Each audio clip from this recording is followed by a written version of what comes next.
दिवंगत डॉक्टर शंतनू अभ्यंकर ग्रंथनगरी, मी डॉक्टर परीक्षिता अजित भोसले, मी सौ रागिणी जोशी आपले सहर्ष स्वागत करीत आहोत. स्वागतम सुस्वागतम सुस्वागतम. नमस्कार. गेल्या वर्षी पार पडलेल्या आपल्या समूहाच्या पहिल्या संमेलनात आपणच आपल्याला दिलेल्या वचनाप्रमाणे आपण यावर्षी परत जमलो आहोत.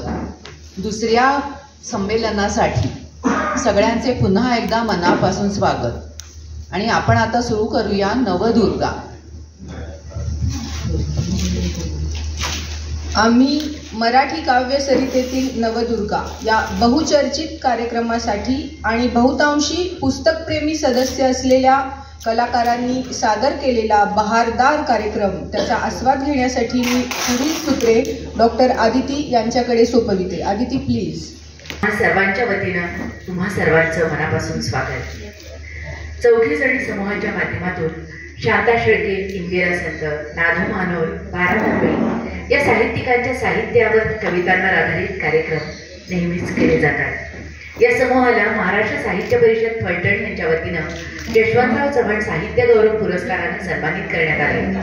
आणि आजचा चौघीजणी समूहाचा हा 27वा कार्यक्रम.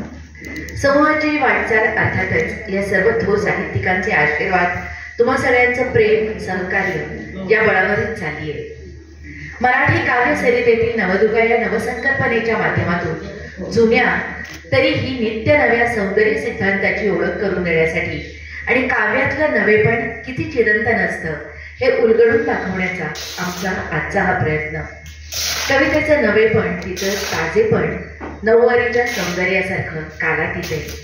शृंगार, हास्य, करुण, रौद्र, भयानक, बिभत्स, अद्भुत आणि शांत अशा नवरसाने नावून निघालेली चिरंतन कविता काळाच्या प्रत्येक टप्प्यावर, प्रत्येक वळणावर आपल्याला नवी अनुभूती देत असते.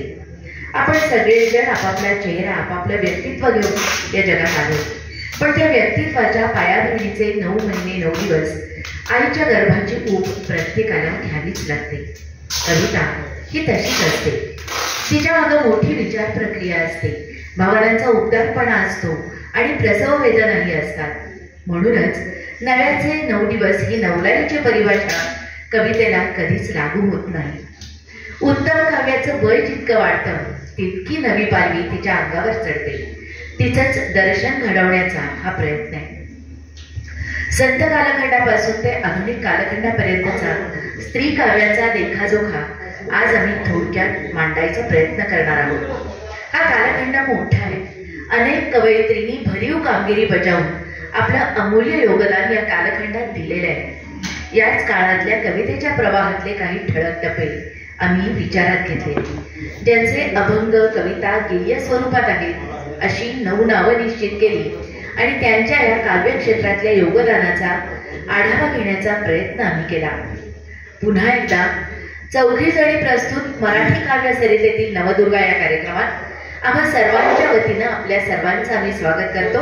आणि या काव्य मैफिलीची सुरुवात करत आहोत संत कवयित्री मुक्ताबाईंपासून.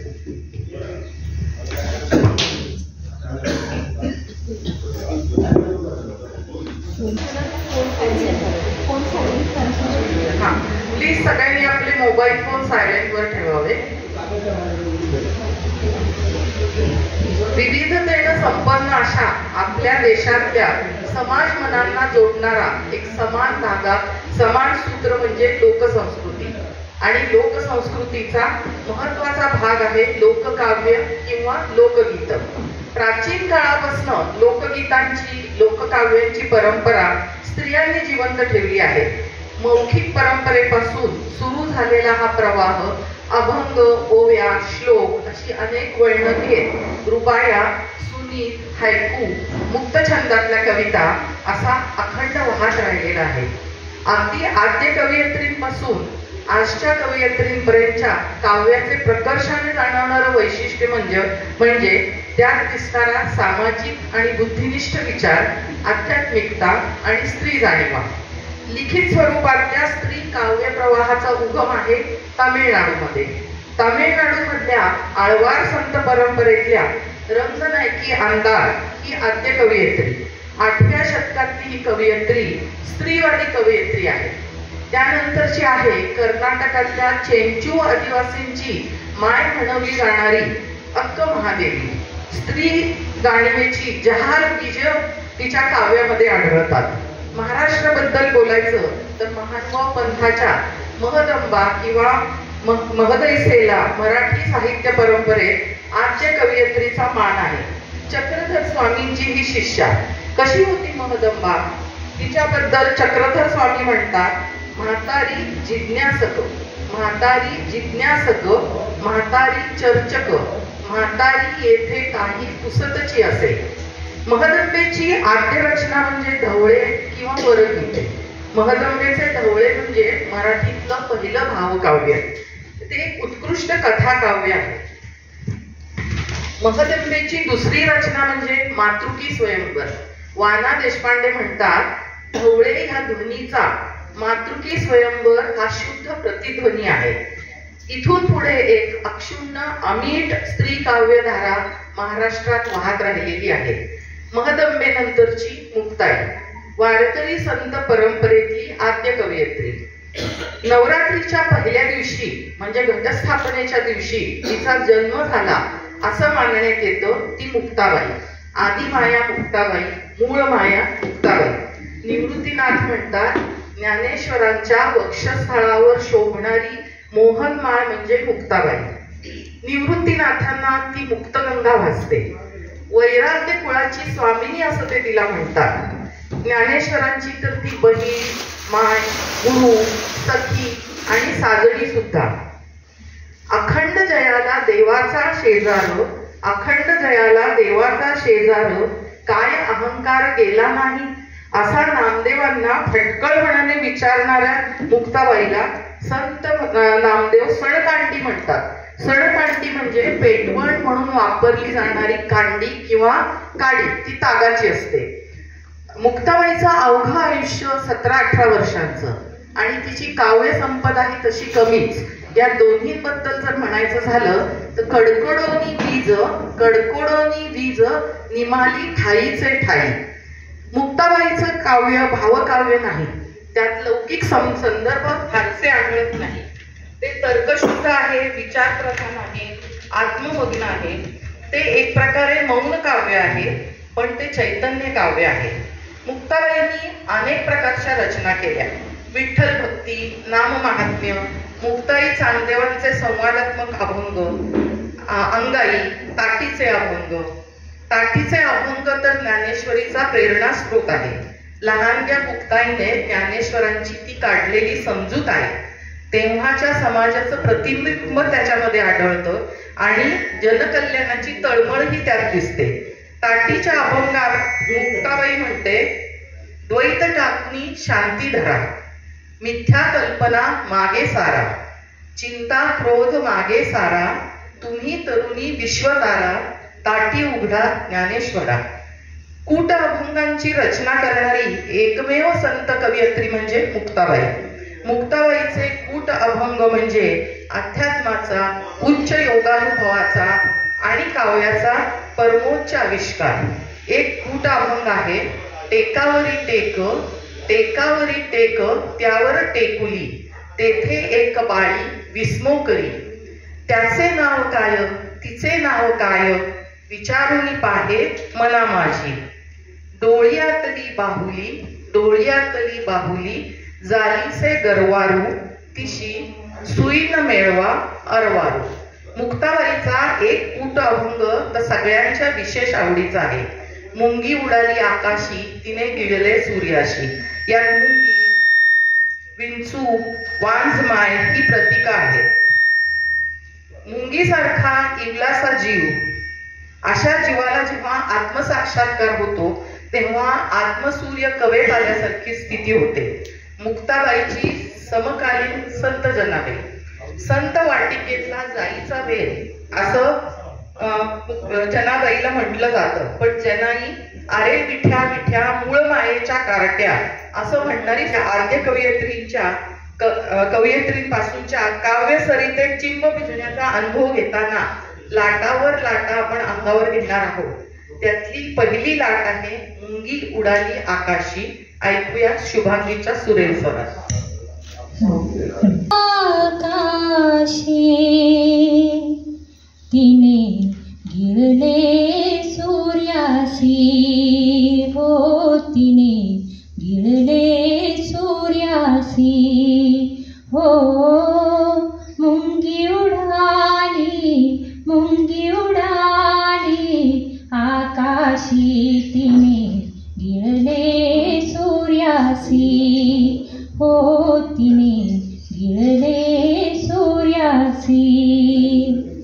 थोर नवलाव झाला, थोर नवलाव झाला, वांझे पुत्र प्रसवला, वांझे पुत्र प्रसवला, विंचू पाताळाशी जाय, विंचू पाताळाशी जाय, शेष माथा बंदी पाय, शेष माथा बंदी पाय, हो मुंगी उडाली आकाशी, मुंगी उडाली, मुंगी उडाली, मुंगी उडाली आकाशी तिने गिळले सूर्यासी, हो तिने गिळले सूर्यासी, तिने गिळले सूर्यासी, तिने गिळले सूर्यासी, तिने गिळले सूर्यासी.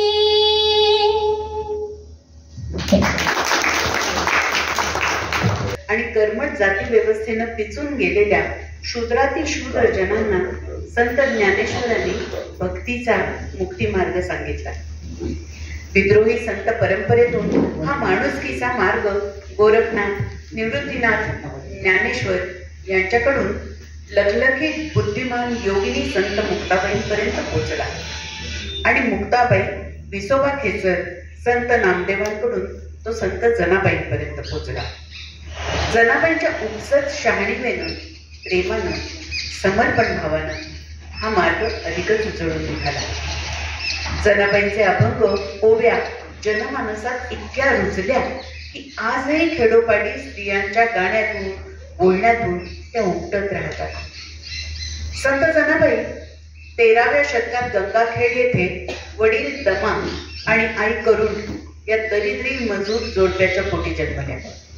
गरिबीपोटी तिच्या वडिलांनी तिला 5व्या वर्षीच पैठणच्या दामाशेठ शिंपी यांच्याकडे सोपवले. दामाशेठ आणि गोणाई या धार्मिक जोडप्याच्या घरी जरी दासी म्हणून काम करत मोठी झाली. घरातले धार्मिक वातावरण, संत नामदेवांचा सहवास, इतर संत मंडळींची सततची ये-जा यामुळे जनाबाईंची मुळातलीच आध्यात्मिक वृत्ती अधिक उजळून निघाली.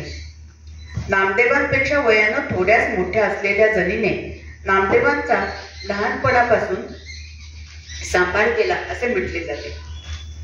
जनाबाईने आपले खडतर कष्टमय दासीचे आयुष्य विठ्ठलाच्या संगतीनं सहज सोपं करून टाकलं. दळता कांडिता तुझं दाईन मी आनंदा असं म्हणणारी जना विठ्ठलाच्या संगतीनं अखंड कष्टत राहिली.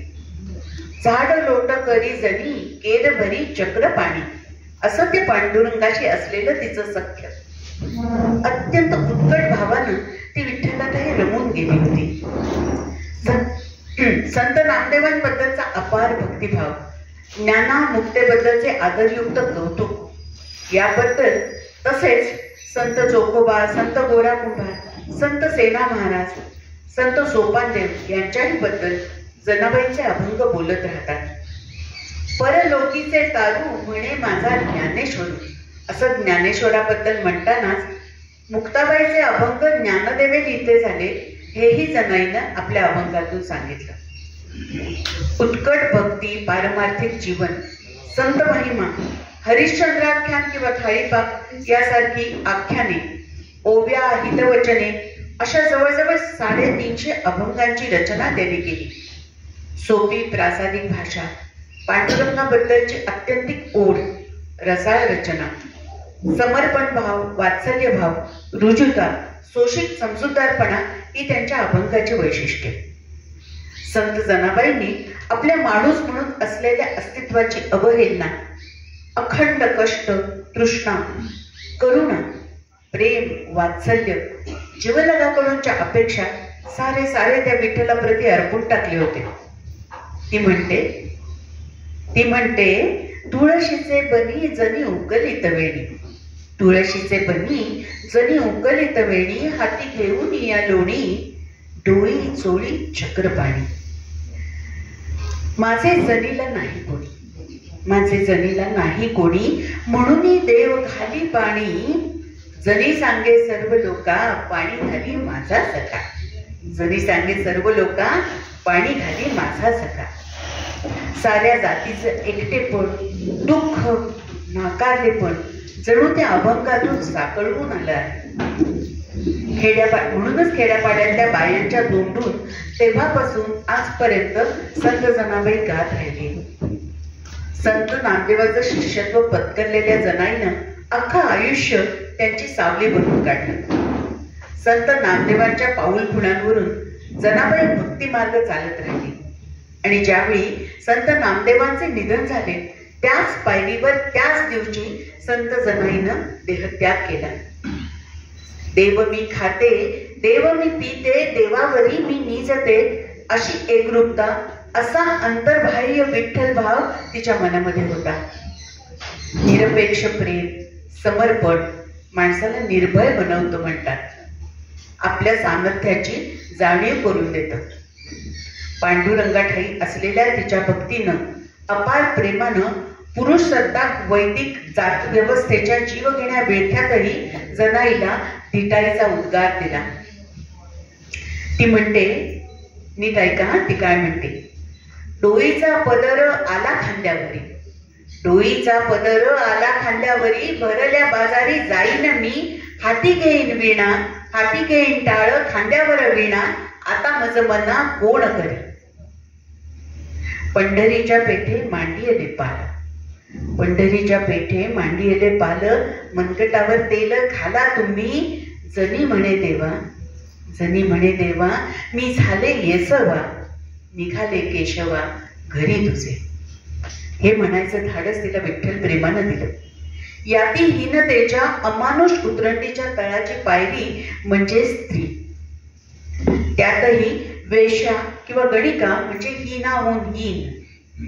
जनीनं स्वतःला तेही म्हणवून घेतलं. खरतर जनी समर्था घरची दासी होती, पण खरोखरच गणिका असणारी कान्होपात्रांनी विठ्ठल प्रेमाच्या वाटेवरून संत पदाला जाऊन पोचली. या संत कान्होपात्रेबद्दल जाणून घेण्यापूर्वी ऐकूया संत जनाबाईच्या लाघवी लढीबाळ विठ्ठल प्रेमाची सूरधारा शुभांगीच्या सुरेल आवाजात. धरिला पंढरीचा चोर, गळा बांधोनिया दोर, गळा बांधोनिया दोर, गळा बांधोनिया दोर, हो धरिला पंढरीचा चोर, धरिला पंढरीचा चोर. हृदय बंदी खाना केला, हृदय बंदी खाना केला, आत विठ्ठल कोंडीला, आत विठ्ठल कोंडीला. शब्दी केली जडाजुडी, शब्दी केली जडाजुडी, विठ्ठल पायी घातली बेडी, विठ्ठल पायी घातली बेडी, हो धरिला पंढरीचा चोर, धरिला पंढरीचा चोर. गळा बांधोनिया दोर, गळा बांधोनिया दोर, गळा बांधूनिया दोर हो, धरिला पंढरीचा चोर, धरिला पंढरीचा चोर. संत मुक्ताबाई आणि संत जनाबाई यांच्या व्यक्तित्वाचा आणि कवित्वाचा परिचय आपण करून घेतला. कवयित्री म्हणून आणि संत म्हणूनही त्यांचे योगदान अत्यंत महत्वाचं आहे. मुक्ताबाई या संत ज्ञानेश्वरांच्या भगिनी होत्या, तर जनाबाई या संत नामदेवांच्या घरीच वाढल्या. साहजिकच त्यांना त्यांच्या सहवासाचा, मार्गदर्शनाचा लाभ झाला होता. यानंतर आपण अशा संत कवयित्रीचा परिचय करून घेणार आहोत ज्यांना असा कोणी संत मार्गदर्शक मिळाला नाही. त्यांनी आपली जडणघडण आणि आध्यात्मिक प्रवास स्वबळावर भक्तीच्या आधारे केला होता. या संत कवयित्री आहेत संत कान्होपात्रा. कान्होपात्रा इसवी सन 1468 मध्ये पंढरपूरच्या दक्षिणेला अवघ्या 7 कोसावर असलेल्या मंगळवेढ्याच्या श्यामा गणिकेच्या पोटी जन्मल्या. दिसायला सुंदर, परंपरेप्रमाणे लहानपणी नृत्य गायन शिकल्या. मोठ्या झाल्या. आता एखाद्या सधन माणसाशी घरोबा करायचा आणि त्याच्या आश्रयानं स्वस्थ जीवन कंठायचं ही चाकोरी ठरलेली होती. पण कान्होपात्रा काही वेगळ्याच मातीच्या घडल्या होत्या. त्या काळात तो परिसर विठ्ठल भक्तीनं भारलेला होता. कान्होपात्रांना आईच्या व्यवसायात पुजत पडायचं नव्हतं.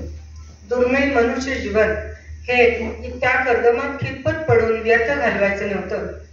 त्यातून सुटका करून घेण्याचा मार्ग एकच, म्हणजे पतितांनाही पावन करणाऱ्या विठ्ठलाला शरण जाणे. त्यांनी तो मार्ग निवडला. त्यांच्या मनाला विठ्ठलाच्या दर्शनाची, त्याच्या नामसंकीर्तनाची ओढ लागली. सगळे पास सोडून त्या भक्तिरसाच्या प्रवाहात सामील झाले. पंढरपुरात विठ्ठलाच्या दर्शनानं झालेली आपल्या मनाची अवस्था वर्णन करताना त्या म्हणतात, माझं भाग्य मोठं म्हणून या पंथी मी चालले, म्हणून मला विठ्ठलाचं दर्शन घडलं. हे सुख अनुभवण्यासाठी पुन्हा पुन्हा मला जन्म दे, अशी विनवणीही त्या या अभंगात विठ्ठलाजवळ करतात. आता पंढरपूर हे त्यांना आपलं माहेर वाटू लागलं. विठ्ठलाच्या चरणी संतांच्या सहवासात, कीर्तनात त्या रंगून जात. आपल्या अभंगात त्या विठ्ठलाला त्या कधी आई म्हणतात, कधी बाप म्हणतात, कधी सखा म्हणतात, कधी धनी म्हणतात. तो कृपाळू दयाळू आहे, भक्तांची काळजी वाहणारा आहे, तोच आपला उद्धार करील, अशी त्यांची नितांत श्रद्धा होती. त्यांचं मन भक्तिभावानं काठोकाठ भरून ओसंडू लागलं. आपली जात हीन आहे, आपल्याला कोणताही आध्यात्मिक अधिकार नाही, याची सखेत जाणीवही त्यांच्या अभंगात अनेकदा व्यक्त झाली आहे. पण तरीही तू माझा अंगीकार कर, अशी आर्त विनवणीही त्यांनी विठ्ठलाजवळ पुन्हा पुन्हा केली आहे. कधी विठ्ठल भेटीची तळमळ व्यक्त केली आहे, कधी शरण कान्होपात्रा चरणी मिळाली, धावून या भेटली विठाबाई, अशी त्याच्या भेटीची अनुभूतीही वर्णन केली आहे. अशा पद्धतीनं श्रवण, कीर्तन, स्मरण, वंदन, अर्चन, पादसंवहन, दास्य, सख्य आणि आत्मनिवेदन म्हणजे समर्पण, अशी नवविधा भक्ती त्यांच्या आयुष्याचं सोनं करत होती. कान्होपात्रांची कहाणी अगदी सुफळ संपूर्ण होण्याच्या दिशेनं मार्गक्रमण करत होती. पण त्यांचा हा मार्ग सहज सोपा नव्हता, काट्याकुट्यांनी भरलेला होता.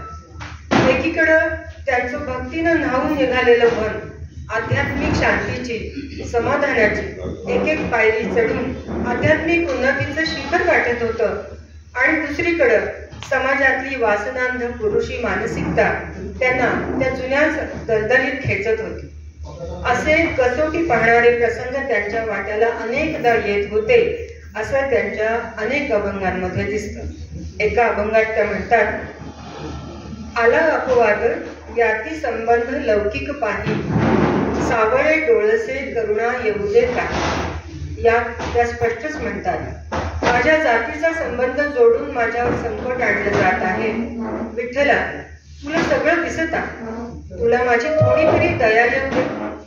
कधी ते आपलं रक्षण करण्याची आर्त विनवणी विठ्ठलाला करतात, कधी देवाला माझा विसर पडला आहे की काय अशी शंका व्यक्त करतात, तर कधी त्याला जाब विचारतात. पतित पावन म्हणावीसी आधी, तरी का उपाधी भक्ता मागे, तुझे म्हणविता दुजे अंग संग, उणेपणा सांग कोणाकडे. या अभंगात त्या म्हणतात, तू स्वतःला पतित पावन म्हणवून घेतोस, तर मग तुझ्या भक्तांच्या मागे असा त्रास का बरं लागतो. मी स्वतःला तुझी म्हणवून घेते, मग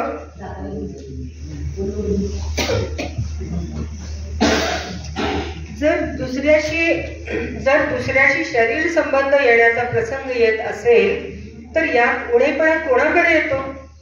तेव्हा तू पतित पावन या तुझ्या ब्रीदाचं जतन कर आणि माझं रक्षण कर. या अभंगात त्यांच्या जीवनातल्या संघर्षाचं प्रतिबिंब स्पष्टपणे पडलं आहे. अशाच एका सत्व परीक्षा पाहणाऱ्या प्रसंगात त्यांच्या जीवनाची अखेर झाली. त्यांचा संघर्ष ज्या मानसिकतेशी होता ती पिढ्यानपिढ्या परंपरेनं पोचलेली एक प्रबळ मानसिकता होती आणि त्या एकट्या, असहाय्य आणि असुरक्षित होत्या. विठ्ठल भक्तीशिवाय त्यांच्याकडे स्वसंरक्षणासाठी काहीच नव्हतं. तरीही त्या प्राणपणानं लढल्या, हार मानली नाही. विझवून जगण्यापेक्षा आत्मतेजानं जळून मरण्याचा मार्ग त्यांनी स्वीकारला. त्यांचं उपलब्ध असलेलं अल्पचरित्र आणि हाताशी असलेले फक्त 23 अभंग हे त्यांच्या जीवन कहाणीच्या हिमनगाचं फक्त एक टोक आहे. त्यावरून आपण त्यांच्या जीवनातील जीवन संघर्षाची अंशतः कल्पना करू शकतो. आज आपल्या हातात असलेल्या त्यांच्या शब्दांमध्ये भक्तीचं बावनकशी सोनं आणि अस्सल अनुभूतीचा दाह जाणवतो. म्हणूनच समाज मानसात आजही एक तेजस्वी संत कवयित्री म्हणून त्यांचे स्थान आढळला.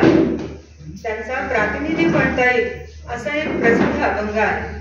त्यात विठ्ठलाला उद्देशून त्या म्हणतात, माझी जातकुळी आचरण स्वभाव शुद्ध नाही, पण मी तुला शरण आले आहे. तू स्वतःला पतित पावन म्हणवून घेतोस, हे तुझं ब्रीद तू सांभाळ आणि माझा उद्धार कर. या अभंगातला कान्होपात्रांचा प्रांजळ विनय, आत्मोद्धाराची तळमळ, उत्कट भक्तिभाव आणि अर्ज आपणासमोर घेऊन येत आहे आमची मैत्रीण शुभांगी. पतित तू पावना पावना, पतित तू पावना पावना, पतित तू पावना पावना, म्हणविसी नारायणा, म्हणविसी नारायणा. पतित तू पावना पावना, पतित तू पावना पावना. तरी सांभाळी वचन, तरी सांभाळी वचन, तरी सांभाळी वचन, तरी सांभाळी वचन. ब्रीद वागविसी जाण, ब्रीद वागविसी जाण. पतित तू पावना पावना, पतित तू पावना पावना, म्हणविसी नारायणा, म्हणविसी नारायणा. पतित तू पावना पावना, पतित तू पावना पावना, पतित तू पावना पावना, पतित तू पावना पावना.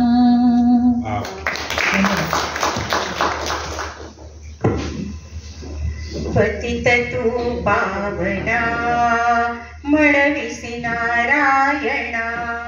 अशी जाणीव करून देणारी 14व्या शतकातील संत कवयित्री कान्होपात्रा हिनं आपल्या निस्सीम भक्तीच्या बळावर स्वानंद प्राप्ती करून घेतली आणि एका गणिकेच्या पोटी जन्म घेतलेल्या या मुलीनं संत मंडळात कायमचं स्थान मिळवलं. महाराष्ट्रात भागवत धर्म जिवंत ठेवण्यास अशा संत कवयित्रींचे अनुभव कारणीभूत ठरतात. परमोत्पाट भावविष्काराने त्यांनी मराठी भाव कवितेचा प्रांत संपन्न केला. आम्ही विठोबा पाहिला, आम्ही विठोबा पाहिला असं आत्मप्रत्ययपूर्ण उद्गार काढणाऱ्या व्यक्ती ज्या काळात जन्माला आल्या, ज्यांच्या शब्दांना खडगाची धार आणि भाल्याची तीक्ष्णता लावली अशाच काळातील एक संत कवयित्री म्हणजे सोयराबाई. महारवाड्यात जन्मलेला संत चोखामेळा आणि त्याची पत्नी सोयराबाई. जोहार मायबाप जोहार, जोहार मायबाप जोहार, तुमच्या महाराचा मी महार असं म्हणत विठ्ठलाच्या पायी हे जोहार म्हणतात. सोयराबाई एक शूद्र स्त्री, पतिव्रता म्हणते, स्वतःला चोख्याची महारी असं म्हणवते. ती ज्ञानाची आस धरते, स्वतःला पारखते, जाती व्यवस्थेची सामाजिक चौकट दूर करू पाहते. देह आणि विटा यातून होणारी शारीरिक मानसिक कुचंबणा हा तर स्त्रीचा विश्वारंभापासून चालत आलेला दुःख भोगाने भरलेला असा वारसाच. 700 वर्षापूर्वी 16 ओळ्याच्या कल्पना घट्ट असताना कुणी देहाच्या विटाळाबद्दल ब्र काढायचा विचार सुद्धा केला नव्हता, नाही का? पण ही बाई थेट प्रश्नच विचारते, देहात विटाळ वसतो मग देह कोणी निर्माण केला? देहाचा विटाळ मानून देह धिक्कारणाऱ्यांना सोयराबाईनं बिनदिक्कत सुनावलंय. ती म्हणते, देहासी विटाळ म्हणती सकळ, देहासी विटाळ म्हणती सकळ, आत्मा तो निर्मळ शुद्ध बुद्ध. देहीचा विटाळ देहीच जन्मला, सोवळा तो झाला कवण धर्म. यात ती शेवटी म्हणते, देहाचा विटाळ देहीच निर्धारी, म्हणत असे महारी चोखी याची.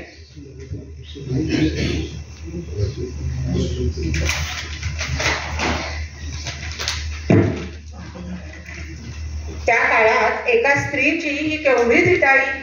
सोयराबाई प्रसंगी देवाशीही वाद घालते आणि त्यातून गवसलेले लख कण सर्वांसाठी मागे ठेवताना भागवत धर्माच्या मांदियाळीत आढळ स्थान प्राप्त करते.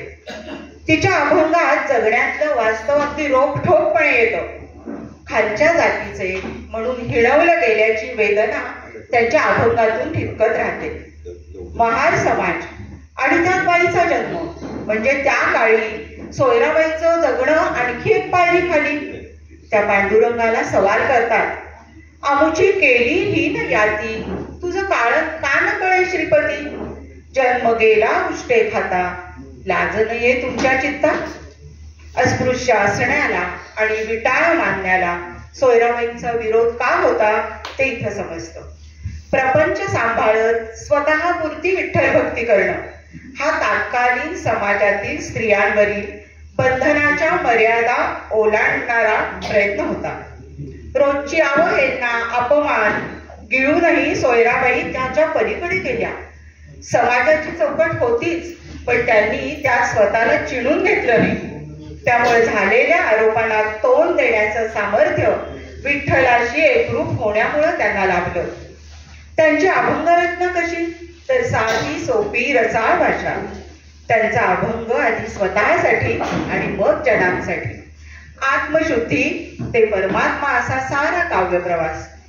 सुखात हजार वाटेकरी, दुःख तुमचं एकट्याचं, हे त्या फार साजिऱ्या शब्दात सांगतात. बराच काळ पोटी मूल नसल्यानं कासावीस झालेली सोयराबाई अभंगातून तिची व्यथा म्हणताना म्हणते, आमुच्या कुळी नाही हो संतान, आमुच्या कुळी नाही हो संतान, तेने वाटे क्षीण माझ्या मना.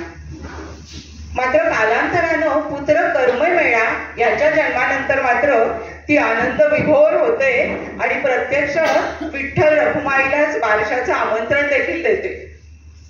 एकूणच तत्कालीन सोयराबाईंसारख्या संत कवयित्रींनी गृहस्थ धर्म आणि भक्ती, प्रपंच आणि भक्ती याच्या मधला विरोध संपवला. आणि सगळ्यात महत्वाची गोष्ट, त्यांची अभंग रचना ही त्यांच्या आध्यात्मिक जीवनदृष्टीची फलश्रुतीच होती.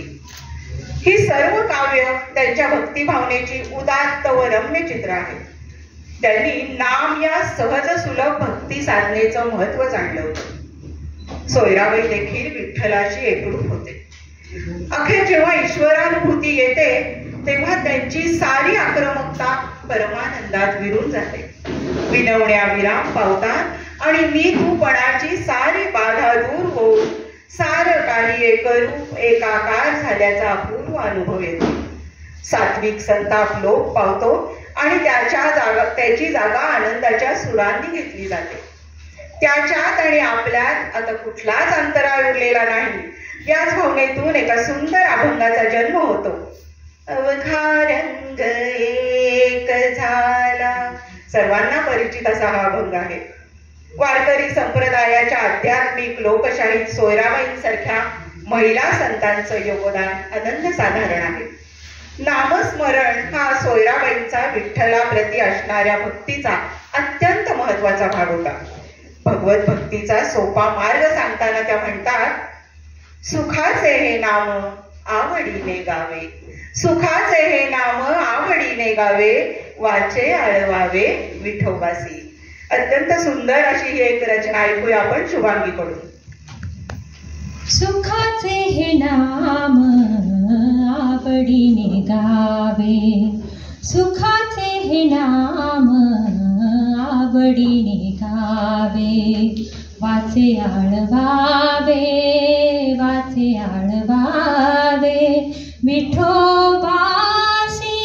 सुखाचे हे नाम आवडीने गावे, सुखाचे हे नाम आवडीने गावे.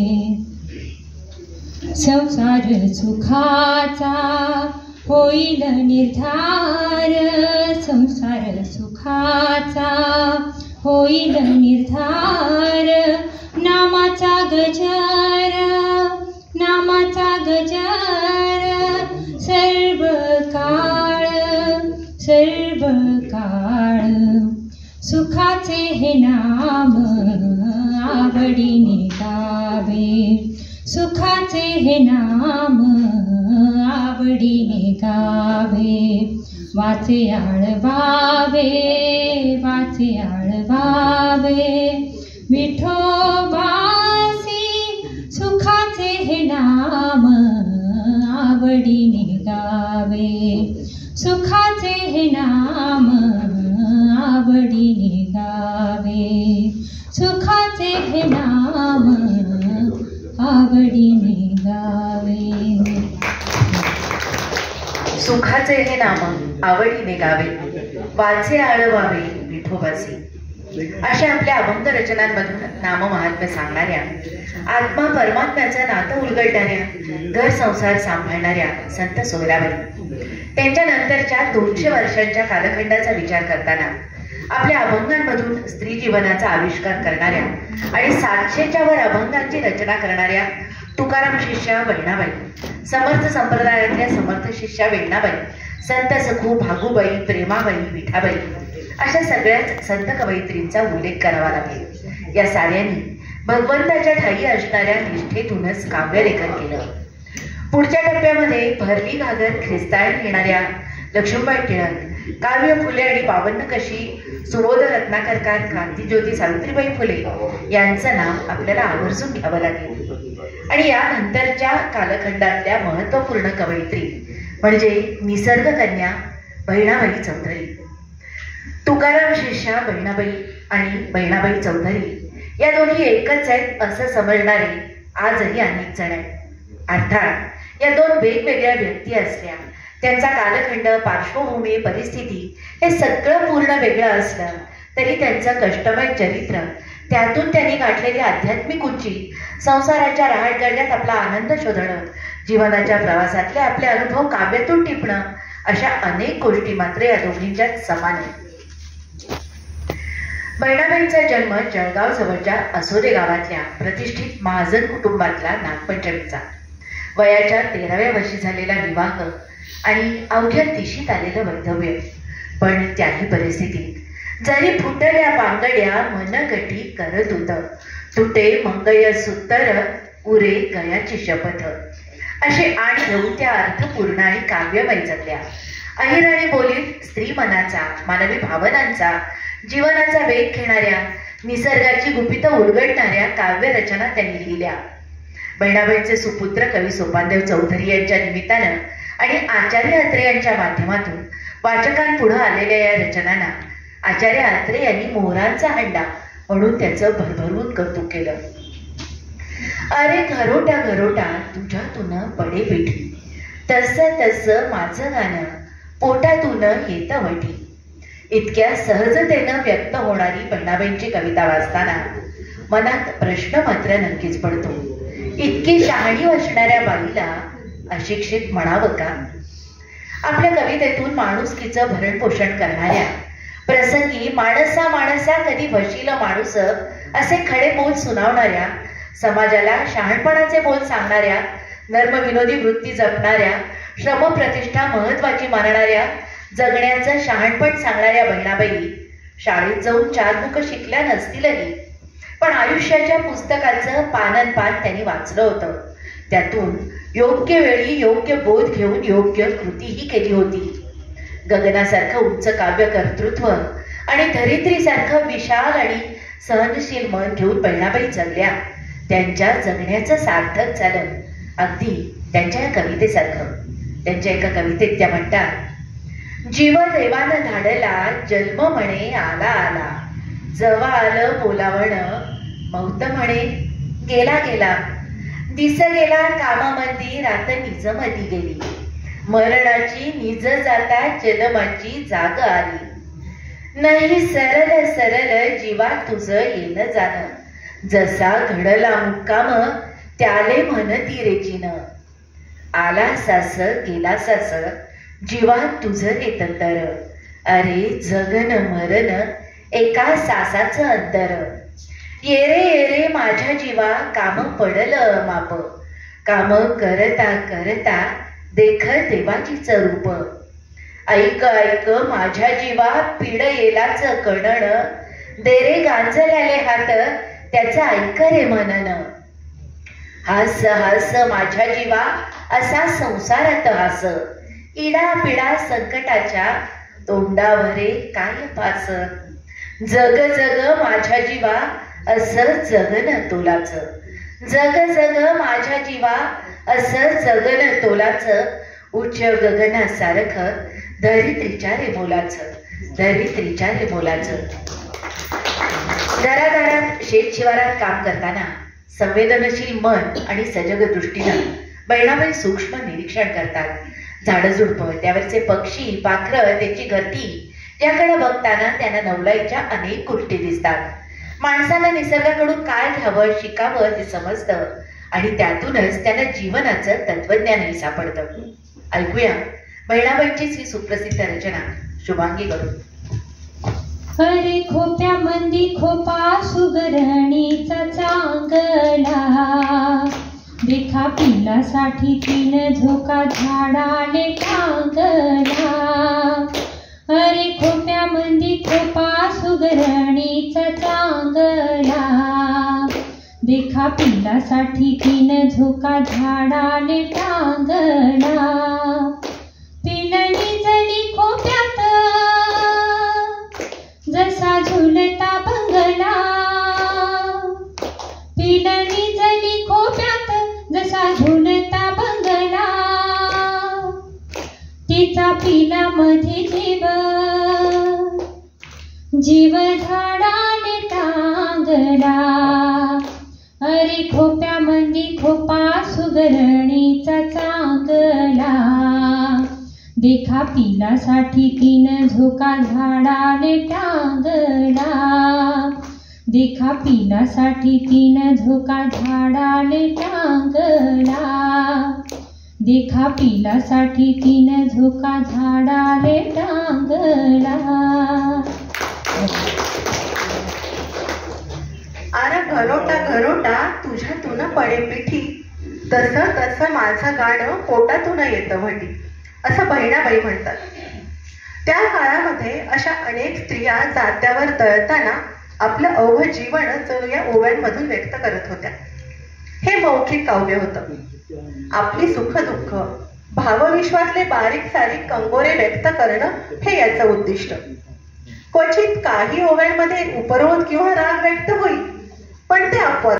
त्यामुळे ह्या ओव्या कुणी रचल्या याची माहिती नाही. कालोघामध्ये किती वाहून गेल्या याचीही गणती नाही. कमलाबाई देशपांडे या ओव्यांना अपौरुषेय वाङ्मय असं म्हणतात. सुरुवातीच्या काळामध्ये साने गुरुजींनी या ओव्यांचं महत्व जाणलं आणि त्यांच्या संकलनाचं काम केलं. नंतरच्या काळामध्ये इंदिरा संत यांनी मालन गाथा या नावाने या ओव्या संकलित केल्या. सरोजिनी बाबर यांनी केवळ ओव्याच नाही तर उखाणे, खेळगाणी या साऱ्यांचं संकलन केलं. दुर्गा भागवत, तारा भवाळकर यांनी लोकसंस्कृतीच्या अंगाने या ओव्यांचा अभ्यास केला.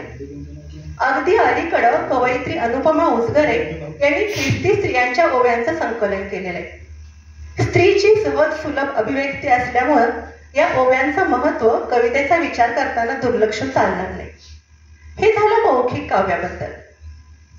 सूर्याआधी नमस्कार पूर्व दिशेला असावा, शिवाआधी दंडवत जिजामातेला असावा.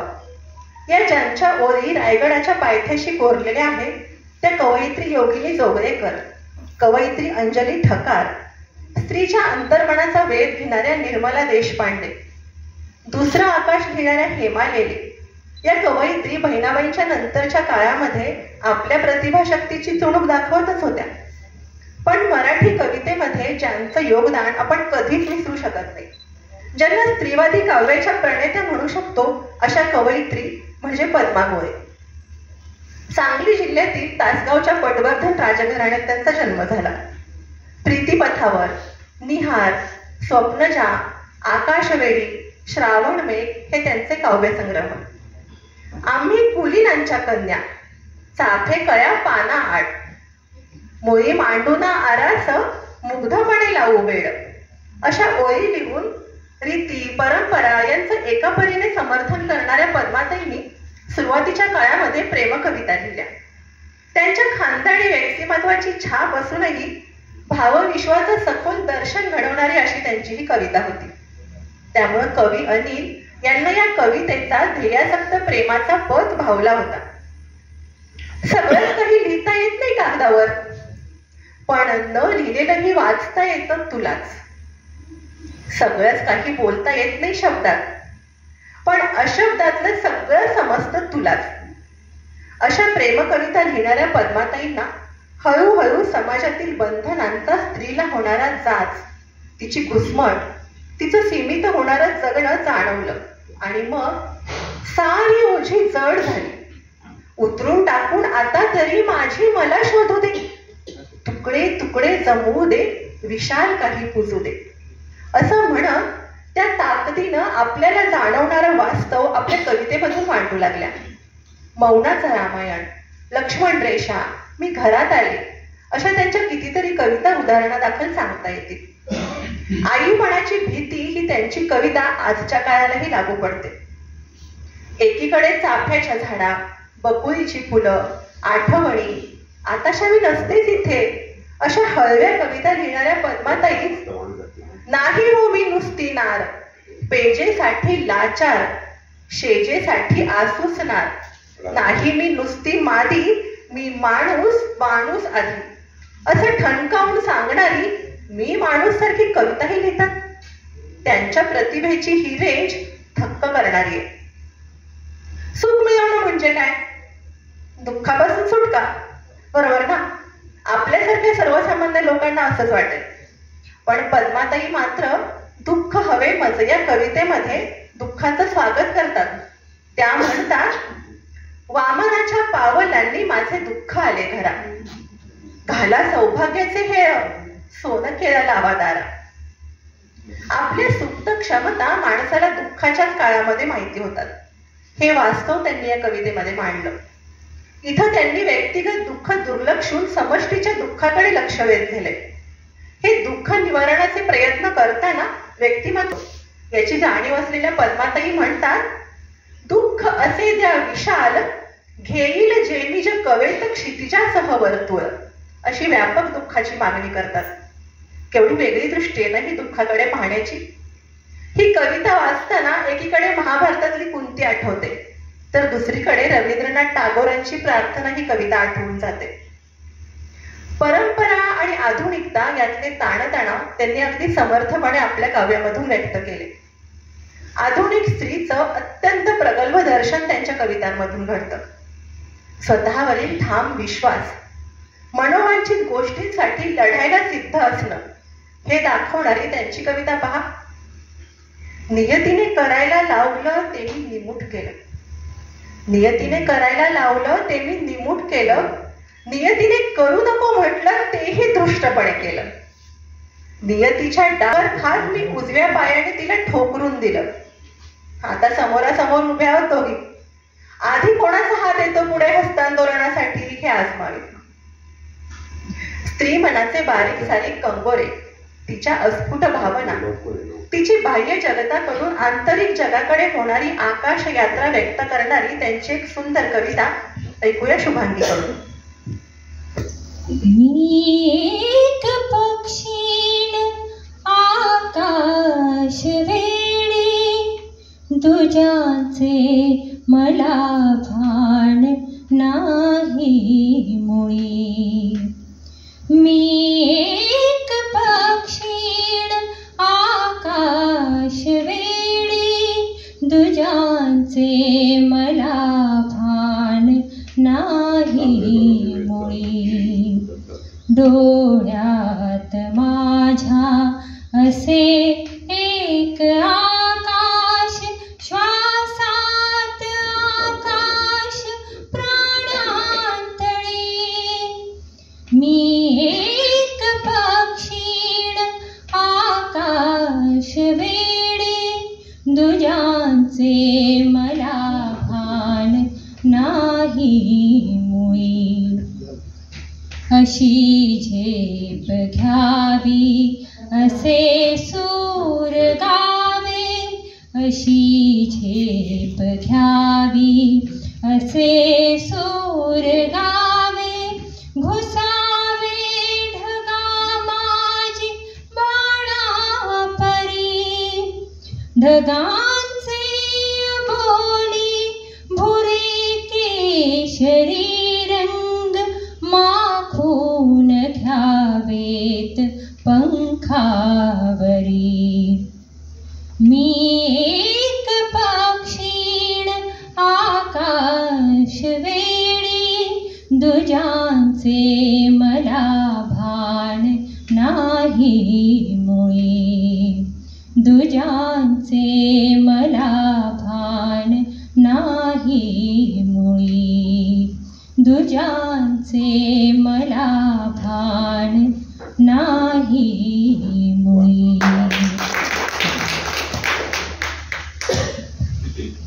स्वतःच्या उत्कट अनुभवांशी प्रामाणिक राहिल्यामुळं पद्माताईंची कविता अधिकाधिक प्रगल्भ आणि मजबूत होत गेली.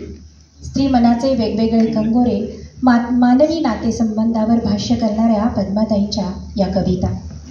मी न कुणाला सांगा याची कविता स्फुरली कशी, असं लिहिणाऱ्या संजीवनी मराठे, सरिता पत्की, शांताबाई किर्लोस्कर आणि पद्माताईंनी पुण्यात साहित्यप्रेमी भगिनी मंडळ सुरू केलं होतं. या सगळ्याच जणी कार्यक्षेत्रात स्त्री जाणीवांची उत्कट अभिव्यक्ती करणाऱ्या होत्या. याच काळातलं आणि याच परंपरेतलं एक नाव, उल्लेखनीय नाव म्हणजे इंदिरा संत. अक्का या नावानं त्या सर्व परिचित. मराठी कवितेच्या परंपरेत अजंठाच्या कलाकाराची विसरून राहिलेली एक पुसट रेषा माझ्या रक्तामधून वाहते आहे असं म्हणणाऱ्या अक्कांच्या कवितेला एक स्वतंत्र आणि प्रतिष्ठेचं असं स्थान आहे. रसिक वाचकांना, जाणकार समीक्षकांना सातत्यानं आवडत आलेली मोहवणारी अक्कांची कविता. सहवास, शेला, मेहंदी, मृगजळ, रंगबावरी, बाहुल्या, गर्भरेशीम, वंशकुसुम, चित्कला आणि निराकार हे त्यांचे काव्यसंग्रह साधारण 50 वर्षांच्या कालावधीमध्ये प्रकाशित झाले. मानवी भावभावना, निसर्गाविषयीची त्यांची ओढ, स्त्रीचं भावविश्व त्यांच्या कवितेत आपल्याला वाचायला मिळतं. पण जोडीदार नारायण संत यांच्या अकाली निधनामुळं त्यांच्या कवितेला एक वेगळंच स्वरूप प्राप्त झालं.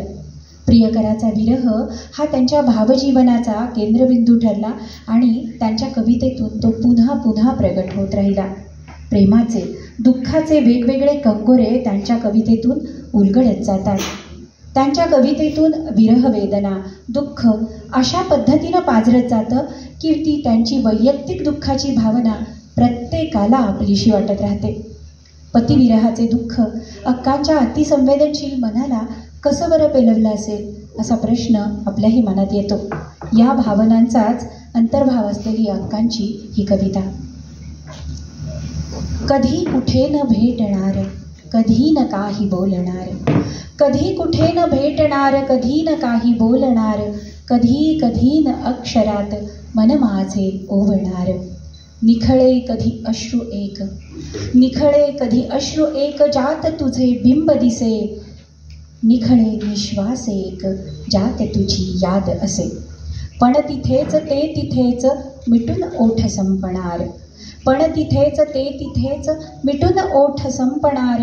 व्रत कठोर हे असेच, हे असेच चालणार, हे असेच चालणार.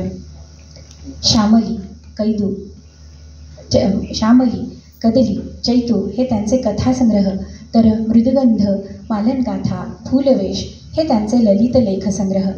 गवतफुला, अंगत पंगत, मामाचा बंगला हे बालसाहित्य अक्कांचं प्रकाशित झालेलं आहे आणि म्हणूनच एक अक्कांचा अमिट ठसा या साहित्य क्षेत्रामध्ये उमटलेला आहे. कविता लेखन हा माझ्या लेखनाचा, जगण्याचाच गाभा आहे असं त्या म्हणतात. स्वत्वानं सुंदर ठरलेली भावशुद्ध कविता असं या इंदिराबाईंच्या कवितेचं वर्णन समीक्षकांनी केलंय. एका पिढीचं आत्मकथन या आपल्या लेखात अक्का म्हणतात. दुःख क्षितिजा वाचून, परकी, वेदना, अजंठा, बाधा जडळी आभाळाला, पारावरती यासारख्या कवितेतून दुःखाची, अस्वस्थतेची जाणीव व्यक्त करताना योग्य त्या प्रतिमा वापरण्यामध्ये मी यशस्वी झाली आहे. निसर्ग प्रतिमांचा एक सुंदर वापर केलेली त्यांची साज ही कविता आता पाहूया. त्या दिवशीचा साज अजूनही तसाच आहे अंगावरती, त्या दिवशीचा साज अजूनही तसाच आहे अंगावरती. जळलहरीची सपाट श्यामल, जुई जाईची किनार जीवर, रेशीम पिवळे वस्त्र उन्हाचे, किरण जरीचे भरपदरावर, सोन मखमली काती व चोळी, मोर पिसांची कुसर भुजांवर, भावरलेली काजळ रेखा, सावरलेला बकुळवळेसर. त्या दिवशीचा साज अजूनही तसाच आहे अंगावरती. पण रसिक हो, आयुष्याच्या उत्तरार्धात त्यांची कविता या सगळ्यातून बाहेर पडल्याचं आपल्याला जाणवतं. त्यांची मागणी ही कविता. अजून आहे माती दुखरी, अजून आहे माती दुखरी, अजून आहे लसणारे दळ, वाऱ्यालाही धार तशी अन तसाच पाऊस सरसर काहुर. तसेच आहे अजून सगळे, हवे तसे का हवेच आहे. आज मागणी परी मनाची, याच्याही पलीकडची आहे. विरह असो, दुःख असो, सोसलेपण असो, तिच्या इच्छा असो, महत्वाकांक्षा असो, सर्वसामान्य स्त्रीच्या आयुष्यातले सगळेच घटक अक्कांच्या प्रतिमासृष्टीतून कवितेत येतात. वय झाल्यानंतर दृष्टी बाहेरून आत वळते, असेच अस्पर्श जग आपल्याला दिसू लागते. मग शब्दांपेक्षा मौन मनाच्या प्राकारात भरून जाते, हे सांगणारी त्यांची ही कविता आता ऐकूया. झिमझिम पाऊस आभाळ भरून, झिमझिम पाऊस आभाळ भरून, शिरशिर गारवा वारा भरून, कातर वेळा अंधार भरून, मिणमिण दिवे सावल्या भरून, मुके घर दालन दालन, मुके तन मुके मन, मुके घर दालन दालन, मुके तन मुके मन, मुके काहूर इथून तिथून, मुका दाण पदर भरून. त्यांच्या प्रतिभेचा परिसस्पर्श घेऊन याच प्रतिमा जेव्हा निसर्गाचं वर्णन करतात तेव्हा आपण रसिक आनंदात न्हावून निघतो. रंगबावरी या काव्यसंग्रहातली श्रावणा ही कविता गेय स्वरूपातली. या कवितेत अक्का श्रावणाचं स्वागत चाफ्याचं शिंपण करून करतात. श्रावणात कधी ऊन तर कधी सावली, कधी अचानक ढग दाटून येतात तर कधी एखादी चिंब सर येते आणि हळदीवाय उन्हात एखादी सर येते आणि जणू आकाशालाच तोरण बांधलंय अशा पद्धतीनं इंद्रधनुष्य उमलतं. इंद्राचं तोरण लावून अक्का पावसाचं स्वागत कसं करतात तर हेच तोरण तोडून त्या उन्हाचं स्वागत कसं करतात हे ऐकूया शुभांगीकडून. बांधले मी बांधले इंद्राचे तोरण, बांधले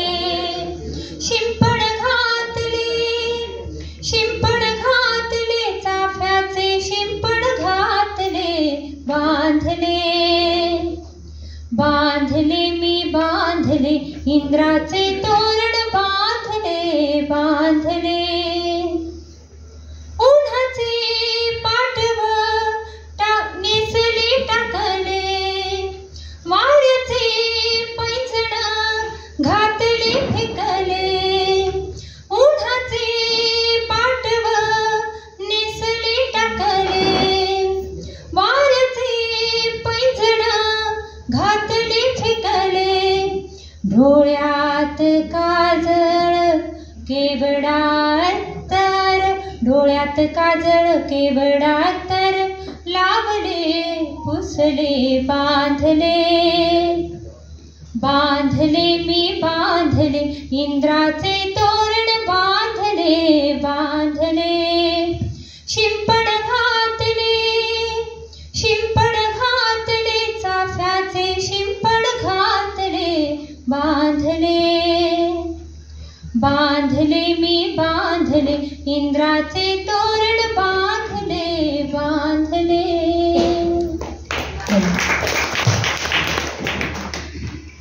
इंदिराबाईंनी निसर्गाच्या रूपासह मानवी जीवनाशी निगडीत साहित्याची निर्मिती केली. त्याच काळामध्ये रजनी परुळेकर दीर्घ कविता लिहित होत्या. या काळामध्ये इतरही कवयित्री आत्मभान जागृत करणाऱ्या कविता लिहित्या झाल्या. यामध्ये दिशा, शब्दनिळे आभाळ, अजून वादळ उठले नाही हे कविता संग्रह लिहिणाऱ्या डॉक्टर ज्योती लांचेवार यांचं नाव घ्यावं लागेल. स्वप्नाळू कवितेतून स्त्री केंद्रित काव्यापर्यंत रसिकांना आणणाऱ्या आणखी एक कवयित्री म्हणजे हिरा बनसोडे. पौर्णिमा, फिर्याद, फिनिक्स हे त्यांचे काव्यसंग्रह. आरशातील स्त्री ही त्यांची कविता 12वीच्या पाठ्यपुस्तकात समाविष्ट झालेली आहे. लोक हो, तुमच्या न्यायालयात मी फिर्याद आणली आहे, तुम्ही तरी मला न्याय द्याल का, अशी विद्रोही आशयाची त्यांची फिर्याद ही कविता विशेष गाजलेली. अशी आणखी एक महत्वाची काव्यदुर्गा म्हणजे शब्दवती शांता शेळके. तसे तर शब्द जीवाभावाचे सखे सोबती क्षणोक्षणी शब्दांच्या आधाराने सोसत आले आजवर. प्रत्येक आनंद आघात आयुष्यातील अधिक उणी असं शब्दांशी नातं सांगणाऱ्या शांताबाईंनी उतारवयाची मनोवस्था किती सुंदर व्यक्त केली पहा. इतके उत्कट होऊन आता भागत नाही, अशा वयात कोणी असं वागत नाही. तसा दिवस समंजस, ओठ मिटून घट्ट, जुनी स्वप्ने उभवी, रात्र जागत नाही. नाळ, अजूनही या त्यांच्या कविता आई आणि मुलाचं नाळेशी घट्ट असणारं नातं व्यक्त करणाऱ्या. अजूनही या कवितेमध्ये त्या लिहितात, तिच्यापाशी जाताना एक एक वर्ष सालीसारखं गळत जातं अंगावरून. कोवळं आनंदवय हसत हसत सामोरं येतं दुरून. दैनंदिन अनुभवाला एक मानवी वैश्विक स्तर देऊन कुतूहलपूर्ण दृष्टीने त्यांनी ललित लेखन केलेलं आहे. मानवी जीवन, मनोव्यापार याकडे बघण्याची वेगळी अशी सखोल दृष्टी, त्यातून मिळालेले अनुभव अतिशय चिंतनशीलतेने व्यक्त करून त्यांनी हे लेखन केलं. कथा, ललित, कविता, निबंध अशा वेगवेगळ्या साहित्य प्रकारात जवळजवळ 100 पुस्तकांचं लेखन त्यांनी केलेलं आहे. रेशमाच्या रेघांनी सारखी लावणी लिहिणाऱ्या शांताबाई या मराठी भाषेतील पहिल्या स्त्री लावणीकार आहेत. हळुवार भावकवितेपासून नाट्यगीत, भक्तिगीत, बालगीत, चित्रपटगीत, प्रासंगिक गीतलेखन तर त्यांनी केलंच. पण त्याआधी कधीही समुद्र न पाहिलेल्या शांताबाईंनी अनेक कोळी गीतं लिहून अनेकांची मनं जिंकली. सायंकाळी क्षितिजावरती मंदपणे मी करते लुकलुक, सायंकाळी क्षितिजावरती मंदपणे मी करते लुकलुक, शांत राहुनी आपुल्या जागी भवतालाचे बघते कौतुक. असं लिहिणाऱ्या या शब्दवतीने खरोखरच साहित्य अवकाशातील चांदणी बनून रसिकांच्या मनात अढळ स्थान मिळवलं. 2002 साली त्या देहरूपाने तर आपल्यातून गेल्या, पण त्या अगोदरच माझ्या साहित्यातून मी आपल्याला सदैव भेटत राहणार आहे अशी ग्वाही देणारं गीत त्यांनी लिहिलं होतं. असे नमी नसे नमी तरी असेल गीत हे. अशीच वेळ लावणारी, समजून घेताना कस लागणारी त्यांची झाड ही सुंदर कविता. हे एक झाड आहे त्याचे माझे नाते, वाऱ्याची एक झुळूक दोघांवरून जाते. मला आवडतो याच्या फुलांचा वास, वासामधून उमटणारे जाणीव ओले भास. पहिल्यानेच याची मोहरताना फांदी, ठेवली होती बाळ गाणी याच्या कटीखांदी. मातीचे झाड, झाडाची मी, माझी पुन्हा माती. मातीचे झाड, झाडाची मी, माझी पुन्हा माती. याच्या पानांवरच्या रेषा माझ्या तळहाती. ढलपी ढलपी सुटून मुळे झाली सई. रुजते आहे झाड माझ्या रक्ताच्याही पै. कधीतरी एके दिवशी मीच झाड होईन. कधीतरी एके दिवशी मीच झाड होईन. पानांमधून ओळखीचे जुने गाणे गाईन, जुने गाणे गाईन. काव्य लेखन, चित्रपट गीत लेखन याबरोबर काही अल्बमसाठी सुद्धा शांताबाईंनी गीतं लिहिली. माझी आवडती गाणी या अल्बम मधले खूप गाजलेलं गाणं ही वाट दूर जाते. आशाबाईंचा आवाज आणि हृदयनाथ मंगेशकर यांचं संगीत यांनी अजरामर केलेलं. ऐकूया शुभांगीकडून. ही वाट दूर जाते, ही वाट दूर जाते, स्वप्नामधील गावा माझ्या मनातला का, तेथे असेल रावा. ही वाट दूर जाते, जेथे मिळे धरेला आभाळ वाकलेले, हस्ताचलास जेथे रविबिंब टेकलेले, जेथे खुळ्या ढगानी, जेथे खुळ्या ढगानी रंगीन साजल्या माझ्या मनातला का, तेथे असेल रावा. ही वाट दूर जाते, ही वाट दूर जाते, ही वाट दूर जाते.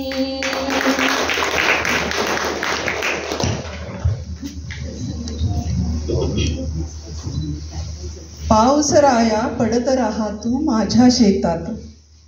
पाऊस राया पडत राहा तू माझ्या शेतात. गव्हात आणि बाजरीत तू आणिक भातात. हिरवळ दिसते जिकडे तिकडे गार गार छान. पक्षी गाती मानव गाती गोड तुझे गान. हुजूर पागा शाळेच्या बालिकादर्श वार्षिकात वयाच्या अवघ्या 9व्या वर्षी प्रसिद्ध झालेल्या या कवितेचा प्रवास लिहित लिहित लिहित जायचं, लिहित लिहित लिहित जायचं. वेडवाकडं वाढतंय झाड कसं आवरायचं असं म्हणत जवळजवळ 25-26 काव्यसंग्रहांची निर्मिती करून डोक्यातले विचार मनात उतरतात, तिथूनच विलीन होतात आत्म्यात, इथपर्यंत येऊन पोहोचलं. तब्बल 8 दशकं शब्दांवर प्रेम करत साहित्य निर्मिती करणारी ही दुर्गा म्हणजे शिरीष पै. आचार्य अत्रेंसारख्या उत्तुंग व्यक्तिमत्वाच्या सावलीत वाढलेली ही त्यांची लेख त्यांच्या वाङ्मयीन संस्कारात मोठी झाली, त्यांच्या ऋणात राहिली. पण मराठी भाषेवर प्रेम करत विविध प्रकारचं लेखन आपल्या वैशिष्ट्यपूर्ण शैलीत करून पित्यापेक्षा वेगळी ओळख निर्माण करण्यात यशस्वी झाली. लहानपणापासूनच निसर्गावर प्रेम करणाऱ्या शिरीषताईंनी अतिशय तरल भावगर्भ निसर्ग कविता लिहिल्या. ऊन तापता वेलीला फुटे फुलांचा उमाळा,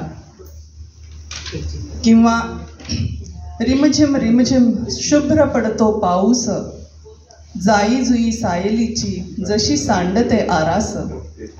डोळ्यांसमोर साक्षात दृश्यच उभं राहतं. एका पावसाळ्यात आणि 1 तारीख या आपल्या काव्यसंग्रहांमधल्या कवितांबद्दल त्या म्हणतात, या काव्यसंग्रहांमधल्या कविता पावसाच्या माझ्या मनात त्या काळात प्रकर्षानं जाग्या झालेल्या प्रेमभावनेच्या कविता आहेत. हा दुरावा आकाशभर पसरलेल्या काळ्या मेघासारखा. ओल्या काळोखातून परस्परांना दिलेली ही आर्त हाक. निसर्ग आणि प्रेम वेगळं करणं अवघडच. त्यांच्या निसर्ग कवितांमधूनच त्यांच्या प्रेमकविता जणू उमलत गेल्या. या प्रेमकवितांमधून उत्कट, सफल, आदर्श प्रेमाची अभिव्यक्ती होते. विरह सुद्धा तात्पुरता आहे त्यांचा. असे घडावे एकदा मिलन, असे घडावे एकदा मिलन, मिठीमध्ये प्राण मावळेल. किती हृदयस्पर्शी. मन वेडे रमतच नाही, मज कृष्ण भेटवा बाई, यासारख्या परमेश्वर भक्तीच्या कविताही त्यांनी लिहिल्या. जे कृष्णमूर्ती आणि ओशोंच्या तत्वज्ञानाचा त्यांनी अभ्यास केला होता. दिव्यत्वाची त्यांना ओढ होती. मुलांसाठीच्या कविता आणि आईच्या भावभावना व्यक्त करणाऱ्या त्यांच्या कविता म्हणजे त्यांच्या आयुष्याच्या मातृपर्वाच्या लोभस कविता. बाळ झाले तेव्हा फिरूनी जन्मले मी, ही त्यांची गाजलेली कविता. या सगळ्या बरोबरच कणिका, रुबाया, चारोळ्या असे विविध काव्यप्रकार त्यांनी हाताळले. माझे न राहिले माझे जे जे सगळे, माझे न राहिले माझे जे जे सगळे, हातात न काही पूर्ण कफल्लक झाले. वाटला गर्व की देह तरी हा माझा, वाटला गर्व की देह तरी हा माझा, जाणार उद्या तोही जिथे सगळे गेले. या सगळ्या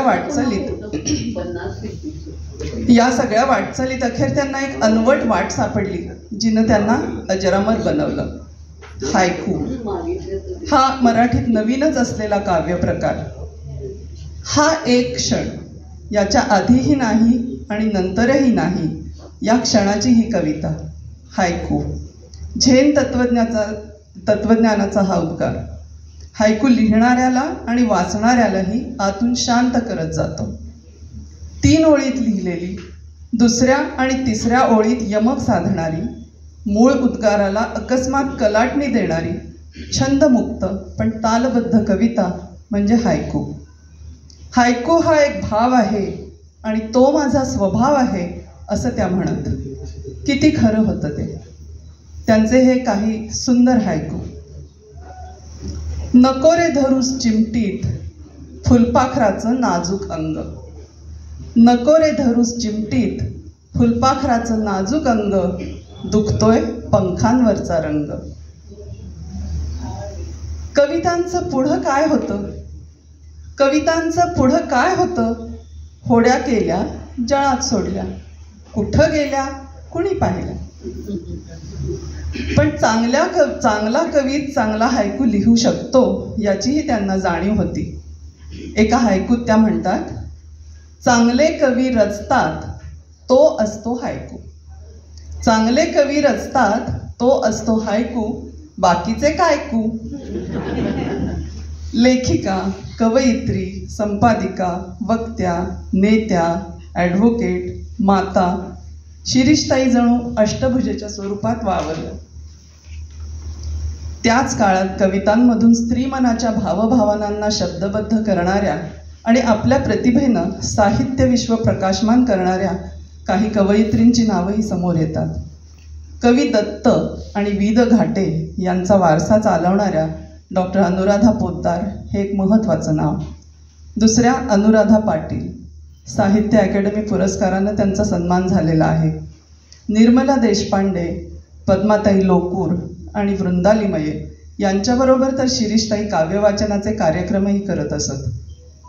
शिरीषताईंच्या या माझ्या आवडत्या कवितेनं समारोप करते आहे. कविता आहे, हृदय अर्पण करतात ती माणसं निराळीच असतात. हृदय अर्पण करतात ती माणसं निराळीच असतात. पूर असतो त्यांच्या स्वभावात, पूर असतो त्यांच्या स्वभावात. किनारा सोडतात तेव्हा नदीहून बेभान होतात, कोसळतात खोल तेव्हा किती उंच जातात. हृदय अर्पण करतात ती माणसं निराळीच असतात. असतात जशी फुलं, असतात जशी फुलं पूर्ण उमलतात, उधळतात गंध, गळून पडतात. नियतीचा सहज स्वीकार हृदय देणारेच करतात, हृदय अर्पण करतात ती माणसं निराळीच असतात. अश्रूंच्या प्रत्येक थेंबातून त्यांची गाणी फुलतात. अश्रूंच्या प्रत्येक थेंबातून त्यांची गाणी फुलतात. प्रीतीचे दिव्य किरण नित्य त्यांच्यातून पाझरतात. ज्यांची दारं बंद होतात त्यांनाही आपलं हृदय देतात, हृदय अर्पण करतात ती माणसं निराळीच असतात. आमच्या शुभांगीची ही आवडती कविता आहे, मात्र आज ती तुमच्यासमोर सादर करते आहे. खोळ्या खोळ्या रे पावसा. खोळ्या खोळ्या रे पावसा किती भिजविसी मला.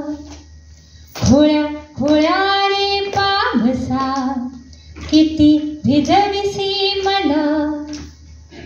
नाही नाही भडताना मीही कवळले तुला हा हा हा. खोळ्या खोळ्या रे पावसा किती भिजविसी मला. खोळ्या खोळ्या रे पावसा किती भिजविसी मला. कसावा हे गारवारा अंग सार थरथरे. कसावा हे गारवारा अंग सार थरथरे. त्यात तुझा अनावर वरतुनी हात फिरे. त्यात तुझा अनावर वरतुनी हात फिरे. नाही नाही म्हणताना मीही कवळले तुला हा हा हा. खोळ्या खोळ्या रे पावसा किती भिजविसी मला. खोळ्या खोळ्या रे पावसा किती भिजविसी मला. किती भिजविसी मला, हो किती भिजविसी मला. मराठीतील आद्य कवयित्री महदंबा तिथपासून ते 21व्या शतकापर्यंत हा स्त्रीच्या काव्य निर्मितीचा प्रवाह. तो मांडण्याचा प्रयत्न करताना काही गोष्टी लक्षात येतात. जगण्याच्या छोट्या छोट्या अनुभवांना स्त्रीने काव्य रूप दिलं. ओव्या, खेळगाणी यातूनच उदयास आली. ईश्वर भक्तीमध्ये आनंद शोधतानाही तिचं सत्व तिच्या रचनांमधून ठळकपणे दिसतं. समाज व्यवस्थेतील स्त्रीचं स्थान, मानवी संबंध सर्वांमध्ये असूनही तिला होणारी एकटेपणाची जाणीव, वाट्याला आलेला सनातन संघर्ष मांडता मांडता ही कविता आपोआप आत्मशोधाच्या प्रवासाकडे वळली. नवकाव्य परंपरेतील अस्तित्ववाद स्वीकारत स्वतःकडे आणि एकूणच समाज व्यवहारांकडे तटस्थतेने पाहू लागली आणि आलेला आत्मभान तिने अगदी प्रगल्भतेने आपल्या रचनांमधून मांडलं. जगण्याच्या प्रत्येक अनुभवाला निकोपपणे सामोरं जाणं, तो अनुभव पारदर्शीपणे, प्रामाणिकपणे आणि निसंकोचपणे मांडण्यापर्यंतचा हा सगळा प्रवास आहे. साठोत्तरी कालखंडामध्ये स्त्रीवादी विचारधारा उदयास आली.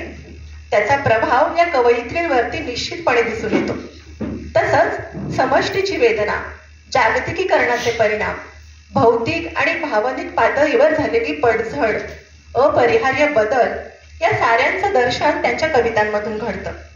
व्यतीत, व्यामोह यासारखे कविता संग्रह लिहिणाऱ्या प्रभा गणोरकर निसर्ग प्रतिमांच्या आधारे अस्तित्व संघर्ष शब्दबद्ध करतात. पुरुष हा केवळ शोषक नाही तर मित्र म्हणून त्यांच्या कवितेमध्ये येतो. सनातन स्त्रीत्व वेगवेगळे रूप घेऊन त्यांच्या कवितेमध्ये अवतरतं त्या कवयित्री अरुणा ढेरे. आत्मभान जपणारं स्त्री संवेदन ज्यांच्या कवितेमधून दिसतं त्या सुहासिनी इर्लेकर यांच्या कवितांचा विशेषत्वाने उल्लेख करायला हवा. सामाजिक उतरंडीतील सगळ्यात खालच्या पायरीवर उभी असते दलित स्त्री. तिची मानसिक आंदोलनं टिपणाऱ्या कविताही या काळात लिहिल्या गेल्या. वाळूचा प्रियकर, देह ऋतू यासारख्या कविता संग्रहामधून मल्लिका अमर शेख यांनी चिरकालाची वेदना मांडली. तर नाहीच होत माझं कॅथार्सिस, मला नाही वाटत रडल्यानंतर मोकळं, असं म्हणत प्रज्ञा दया पवार यांनी बधीर संवेदनांना मुळापासून हलवण्याचा प्रयत्न केला. तत्पुरुष सारखा कविता संग्रह लिहिणाऱ्या कविता महाजन, कवयित्री मेघना पेठे, निरन्वय, निरर्थकाचे आकाश हे निरर्थकाचे पक्षी लिहिणाऱ्या कवयित्री नीरजा, स्त्रीसुक्त, अन्वय, अपौरुषेय सारख्या कविता संग्रह लिहिणाऱ्या अश्विनी धोंगडेताई, आकाशातील चंद्राला ज्यांनी अर्धवट चघळलेल्या गोळीची उपमा दिली त्या कवयित्री राजस कल्याणकर, कुरूप सारखा कविता संग्रह लिहून ज्यांनी तृतीयपंथीयांची वेदना मांडली त्या दिशा पिंकी शेख, अशी कितीतरी नावं सांगता येतील. वेळेच्या मर्यादेमुळे काही जणींचा उल्लेख राहिला याची मला जाणीव आहे, पण या साऱ्या उल्लेखित आणि अनुल्लेखित कवयित्रींप्रती मराठी काव्य रसिक कायमच कृतज्ञ राहणार आहे. स्वानुभवाशी एकनिष्ठ राहत मानवतेच्या व्यापक ध्येयाकडे चाललेला हा स्त्री कवितेचा प्रवाह, तो पुढे घेऊन जाण्याचा प्रयत्न क्रांती साडेकर, संगीता बर्वे, आसावरी काकडे, कल्पना दुधार, शशी डंबारे यासह आजच्या कितीतरी कवयित्री प्रामाणिकपणे करत आहेत. हा सारा लेखाजोखा पाहता मराठी स्त्री कवितेचं भविष्य उज्ज्वल आहे असं मी अगदी ठामपणे म्हणू शकते. साधारण 2 वर्षापूर्वी या कार्यक्रमाची कल्पना माझ्या मनात आली. मोठं आव्हान होतं हे. जवळजवळ 7-8 शतकांचा हा पट. अभ्यास करत करत येथील उल्लेखनीय नावं नोंद करत गेले. पुन्हा पुन्हा विचार करून ठळक काव्य कर्तृत्व किंवा काळाच्या टप्प्यावर विशेष उल्लेखनीय योगदान आणि ज्यांच्या रचनांची गाडी झाली असे निकष लावून 9 नावं निश्चित केली. 9 नावं जरी निश्चित झाली तरी त्यांच्या दरम्यान महत्वाची कामगिरी बजावणाऱ्या कवयित्री, त्यांचे काव्यसंग्रह, त्यांची विशेष उल्लेखनीय कामगिरी यांचीही नोंद करत राहिले. या कार्यक्रमाला एकसुरीपणा न येता आपली मराठी भाषा जशी बहुरंगी बहुढंगी आहे तसं रंगीबेरंगी पण सलग गोधडीसारखं छान रूप या कार्यक्रमाला यावं अशी माझी इच्छा होती. त्या दृष्टीनं या सगळ्या मैत्रिणींकडे एक काव्यदुर्गा सोपवली. प्रत्येकीनं आपापली व्यवधानं सांभाळून दिलेल्या विषयावर अभ्यास करून आपापली संहिता लिहिलेली आहे. आमच्या शुभांगीनी या सगळ्या काव्यदुर्गांची गाणी तयार केली. या सगळ्यांचे आभार मानण्यापेक्षा त्यांच्या ऋणातच राहणं मी पसंत करेन. आम्ही सारेजणी साहित्य क्षेत्रामध्ये काही ना काहीतरी लुडबुड करणार आहोत. कुणी पुस्तक रूपाने तुमच्या समोर आलो आहोत, कुणी नाही, पण सगळ्या जणी गांभीर्याने लेखन करणार आहोत. हा कार्यक्रम हे आमच्या वतीनं पूर्वसुरींच्या संघर्षाला, त्यांच्या योगदानाला केलेले एक अभिवादन आहे. त्यांच्या पावलांवर पाऊल ठेवून आम्हीही हा प्रवाह आपापल्या परीने पुढे घेऊन जाण्याचा प्रामाणिकपणे प्रयत्न करू असा विश्वास मी या ठिकाणी व्यक्त करते. आम्ही पुस्तकप्रेमी सातारा यांनी आपल्या वार्षिक स्नेहसंमेलनामध्ये या कार्यक्रमाला संधी दिली त्याबद्दल संयोजन समितीचे आभार. तुम्ही रसिक 1 तासभर या कार्यक्रमाचा आस्वाद घेत आहात, योग्य ठिकाणी दाद देऊन आमचा उत्साह वाढवता आहात, त्याबद्दल आपलेही आभार मानते आणि हा कार्यक्रम संपला असं जाहीर करते. धन्यवाद. कधीतरी ओळखीचे मीच झाड होईल असे शांता शेळकेंनी म्हणल्याप्रमाणे आपल्या या नवदुर्गांची सुद्धा अशीच एक खास ओळख बनेल हा कार्यक्रम आम्ही नवदुर्गा. Doctor Ashwini Dhongde madam. दुसरा सत्कार doctor Rajeshwari Deshpande madam. Rajshri Deshpande madam. एक मिनिट समोर.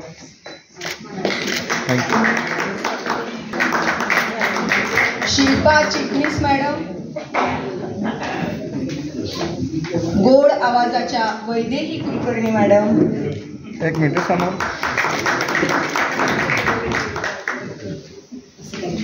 आणि या कार्यक्रमाच्या सर्वेसर्वा आदिती काळमेघ मॅडम. एक मिनिट समोर. आमच्या पुस्तकप्रेमींचा गोड आवाज असलेल्या शुभांगी मॅडम.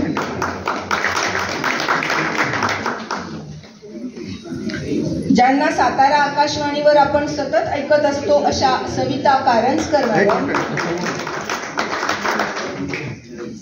आणि ज्यांच्या व्यवसायाला योग्य असे हे पुस्तक अश्विनी धोंगडे मॅडमने दिले अशा डॉक्टर मेधा क्षीरसागर.